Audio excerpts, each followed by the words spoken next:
Hello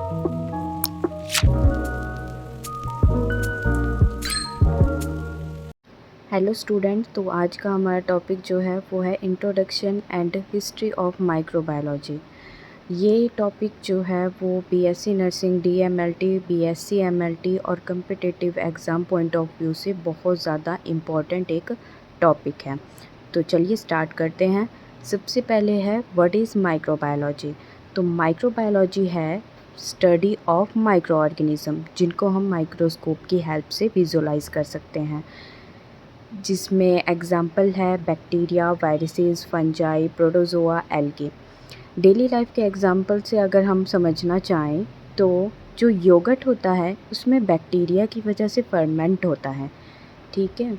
और जो bread होती है वो हमें ईस्ट फंगस की वजह से मिलती है। और पिकल जो है कई सारे माइक्रोब्स जो होते हैं वो अपने केमिकल और बायोकेमिकल रिएक्शन से बनाते हैं।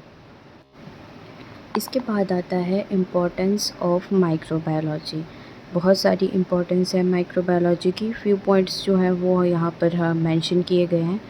सबसे पहले है प्रिवेंट डिजीज़, और आगे वैक्सीन बताया गया है। तो किस तरह से वैक्सीन जो है वो प्रिवेंट करती है डिजीज़। वैक्सीन जो होती है एक बायोलॉजिकल प्रेपरेशन होती है, जिसकी हेल्प से हमारे इम्यून सिस्टम जो है वो रिकॉग्नाइज़ कर पाता है किसी भी स्पेसिफिक बैक्टीरिया, वायरस या पैथोजेंस को। उसके बाद आता है इम्प्रूव फूड, फर्मेंटेड फूड्स। इसको हम समझ सकते हैं कि कई माइक्रोब्स जो होते हैं वो फर्मेंटेशन में भी हेल्प करते हैं।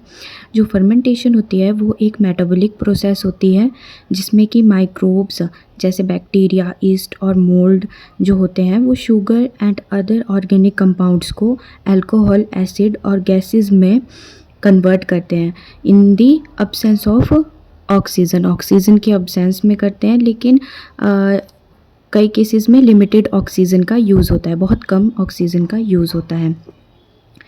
फिर जैसे कि एग्जाम्पल के हिसाब से समझें तो ईस्ट जो होते हैं, सम काइंड ऑफ ईस्ट जो हैं वो शुगर को अल्कोहल, इथेनॉल में कन्वर्ट करते हैं। और बैक्टीरिया में अगर हम देखें तो लैक्टिक एसिड बैक्टीरिया जो कि लैक्टोबैसिलस, स्ट्रेप्टोकोकस जो हैं बैक्टीरिया, वो शुगर को लैक्टिक एसिड में कन्वर्ट करते हैं। सेकंड वन आता है कि एसिटिक एसिड बैक्टीरिया होते हैं, जैसे एसिटोबैक्टर होता है, वो कन्वर्ट करते हैं अल्कोहल को एसिटिक एसिड में। एसिटिक एसिड मीन्स विनेगर में।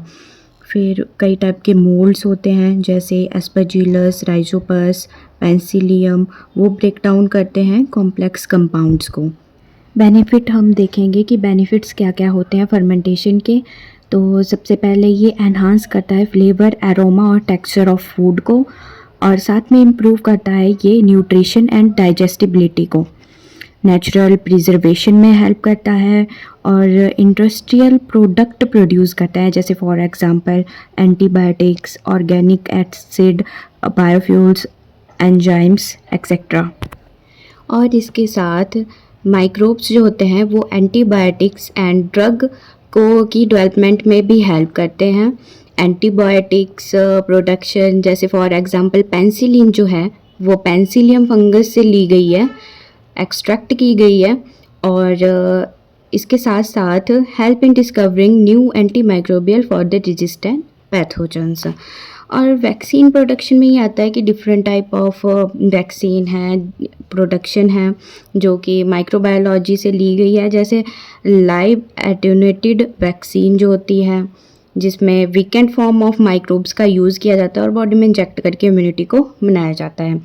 इनएक्टिवेटेड, जिसमें किल पैथोजेंस का यूज़ किया जाता है। सब यूनिट या रिकम्बिनेंट वैक्सीन होती है, जिसमें कि थोड़ा सा पार्ट जो है वो माइक्रोब्स का यूज़ करके वैक्सीन को प्रोड्यूस किया जाता है।